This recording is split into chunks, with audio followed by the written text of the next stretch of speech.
tantangan membaca nyaring hari ke-12 ini temanya adalah cita-cita. Nah, kebetulan cita-citanya Kak Caca pengen jadi dokter. Nah, kita baca buku Dokter Cilik. Ini karya dari Kim An Arun. Ilustratornya T. Sofan Panha. Ayo kita baca. Ayo baca deh. Pencet deh. Hari ini Vita dan VH di rumah saja karena orang tua mereka sibuk. Vita senang bermain dokter-dokteran, tetapi VH tidak suka permainan itu. Vita mengajak VH untuk bermain bersama. Dia berpura-pura memiliki peralatan dokter. Vita pura-pura menjadi dokter. Dia memeriksa VH. Vita berseru, tenang, biar dokter memeriksamu.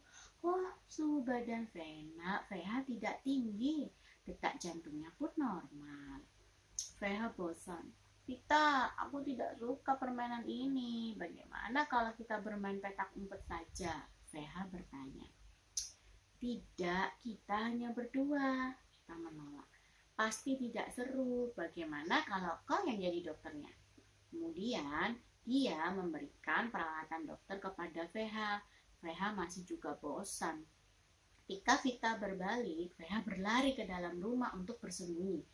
Vita memandang berkeliling, tapi tidak melihat adiknya. Vita berseru, "Di mana kau, VH?"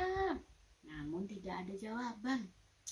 Vita masuk dan mencari VH. VH bersembunyi dan mempertawakan kakaknya. Lalu dia masuk ke sebuah kamar untuk bersembunyi. VH, kau di dalam rumah? Hening, tidak ada jawaban. Tak lama kemudian, Vita mendengar VH terjatuh di kamar. Vita masuk dan melihat lutut adiknya terluka. Dia sangat ketakutan, tapi dia tidak tahu cara menghubungi orang tuanya. Vita mendapat ide. Dia akan membalut lutut adiknya dengan perban. Vita mengambil kunci untuk membuka sebuah laci, berharap menemukan kapas, kasa, dan perban. Namun karena ketakutan dia menjatuhkan kunci di samping sebuah peti berat. Oh, sakit sekali, VH berseru. Tunggu sebentar, aku menjatuhkan kuncinya, sahut Vita. Vita tidak dapat mengangkat peti yang berat untuk meraih kunci. VH punya ide. VH menyuruh kakaknya menggunakan tongkat kayu untuk mengangkat peti. Mereka bekerja sama untuk mengangkat peti dan menggapai kunci.